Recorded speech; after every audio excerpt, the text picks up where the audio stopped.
Welcome back to the second part of my feeding video. This first tarantula is the Orphnaeus species blue panay, or panay blue, depending on how you want to say it, I guess. This is a Philippine tarantula. It is a fossorial tarantula, one that I hardly ever see.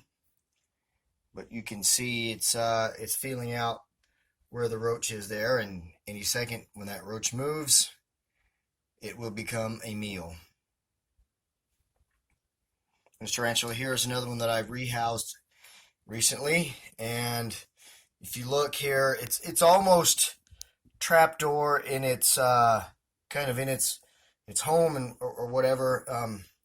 You don't really see, like, there's a bit of an entrance there, but I don't hardly ever see it use that. Anytime I put food in here, it just kind of pops out of the substrate and webbing and everything right around in this area. So it's really neat. But there we go. There is the first feeding for the second part of the video. Let's go find another hungry tarantula. So this next tarantula is my Pemphibidius platyoma, the Brazilian pink bloom bird eater, I think. That one actually, the roach ran underneath the leaf and it actually kind of grabbed the leaf as well there. This is a gorgeous tarantula. The last time it molted, I checked its molt, and although I didn't get a definitive answer, it's a suspect male, which, of course, with this genus, the Pemphibidius and the Phormictopus genus, both, it's not necessarily a bad thing because the males tend to be brightly colored. So you can see it's a really gorgeous tarantula, and now it is happily eating. So let's move along. This next tarantula, I don't know if we'll get to see very well, but it's down there at the bottom of its cork bark. This is my pretty recently molted Poecilotheria tigrina, and I was able to sex that molt, and am 90% sure that it is a male, and it has grabbed the prey. I really wish this guy would kind of spread out and show itself for us, because he's really beautiful. But of course, in my experience, the entire Poecilotheria genus is that way. They're all gorgeous tarantulas. But there we go. That is my P. tigrina. This next tarantula is absolutely my favorite pokey. This is my Poecilotheria rufilata. Very, very, very gorgeous tarantula. It's got some stunning colors on it as well. Look at that tarantula. Is that not gorgeous? Alright, there we go. My P. rufilata is now eating. Let's move on to the next one. Alright, here's another pokey I hope that we can get a look at. Another gorgeous species.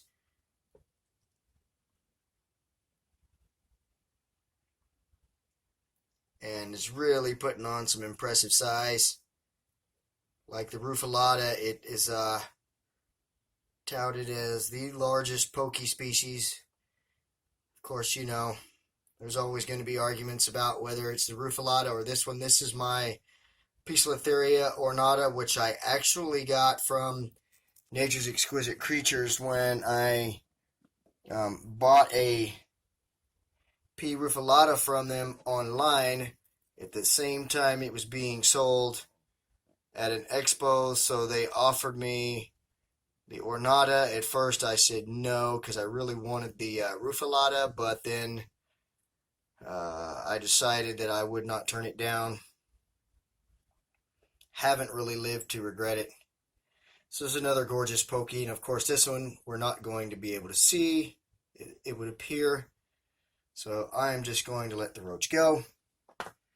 And I have one other Poecilotheria species. We probably will not be seeing that one on camera because it has not been eating lately, so we won't be showing it, and there's just really nothing to see there, so we're just going to move along. Up next is my Bonitina cyanofemur, which is a gorgeous tarantula. If I can get it to come out. It was actually out until I moved its enclosure and took the lid off, of course. So who knows if we will get to see it, but it is a gorgeous tarantula. And this one I do know is a Bonitina cyanofemur. Unlike the other one, which we are not sure what it is yet. But you can see the gorgeous, gorgeous colors on this tarantula. It's covered in red hairs and then those beautiful blue femurs. The darn roach is stuck by webbing. There we go. Really gorgeous tarantula. This guy has molted 3 or 4 times in my care and is probably a good 3 inches now. There we go. That one's fed. Let's move on. This next tarantula is one of my absolute favorites. This is not my female Phoebe, but the other one. This is the Harpactira pulchripes, the golden blue leg baboon. And this one yesterday when I was watering, it was funny. It was attacking the water. It was attacking the water stream. It was attacking the water in the dish. It was just funny as all heck to watch. This is another, oh, it's got my tongs. Wow, that thing is strong. You see that? There we go. Yeah, it almost pulled the tongs out of my hand there. Very, very gorgeous species. Okay, so let's move along.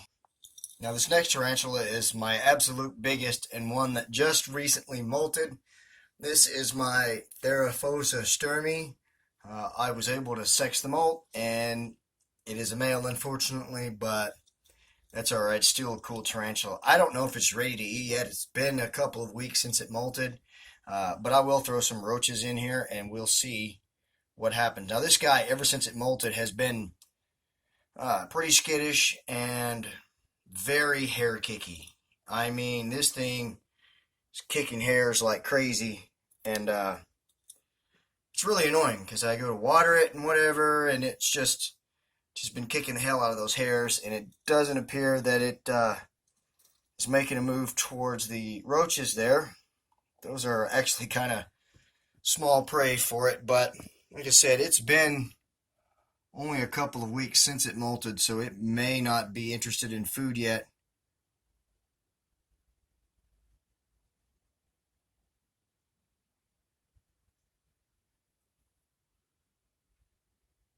Or it may. Okay, so since I was able to sex this guy, once I've sexed a tarantula, I give it a name. So this guy has a name now. His name is Otis Driftwood, but we're just going to call him Otis for short. Or maybe even Odie.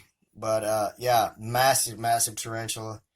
The molt was about 8.5 inches, so this guy's pushing a hard 9.5, maybe 10 inches now. Before I sexed the molt, right after he had molted, I was looking at him, and I did notice that his palps are getting bulbous. I did not see any tibial hooks, so my guess is that this last molt was his penultimate, so I'm guessing that the next time he molts, it will be his ultimate molt, and he will be a mature male. At that point, he'll be looking for love, and there goes his first tiny little hors d'oeuvre. He actually took it. I don't know where the second roach I put in there went, but there's a couple of more. We'll let him feed on those, and then once we get something bigger, we'll give it to him. But there we go. There is my T. sturmei, now eating. All right, so I've just got a couple of more that I'm going to try to feed here that I think I can show you on camera. This one you might be able to see a glimpse of her little feet down there in her burrow. Ever since she molted last, she has been just kind of secretive. She used to be out in the open all the time, but she's been pretty secretive since she molted this last time. So we may or may not get to see her on camera. I would hope that we do, but we might not. This girl here, I am looking to breed eventually. Now it's been probably close to a couple of months since she molted, and I have not seen her eat yet. I have put prey in her enclosure, and I was actually looking in on her the other day doing some watering and stuff, and saw a roach in there, so I don't know if she's eating or not, but just really don't think we're going to get a look at her, so There we go. That was Phoebe. You see a couple of her feet. Sorry, guys. Let's move on to the last one. This next tarantula I just rehoused, and she molted a few weeks ago. Has not eaten since, so she should be pretty hungry. We'll see what happens. This is Najoni, my female Phaunopelma chalcodes. There's one roach. That roach is going the wrong way. This is her first meal since she molted, so I figured she was probably kind of hungry. So there are two roaches. I'm not sure where they went. But she's a kind of big girl, so I'm pretty sure that she could take all these roaches. There's roach number 3. She's not up. She's got that one as well. And number 4 went down into her hide somewhere. So with that, we're going to end this video. That's all the tarantulas that I think we can get on camera and that we'll probably eat. So with that, we're just going to end it. I'm just going to say thanks for watching, and I hope you enjoyed it and it wasn't too damn boring for you. Give me a thumbs up and a comment if you like these videos, and subscribe if you haven't done that. Share this video, and of course, take care of yourselves and each other. Have a great night. God bless.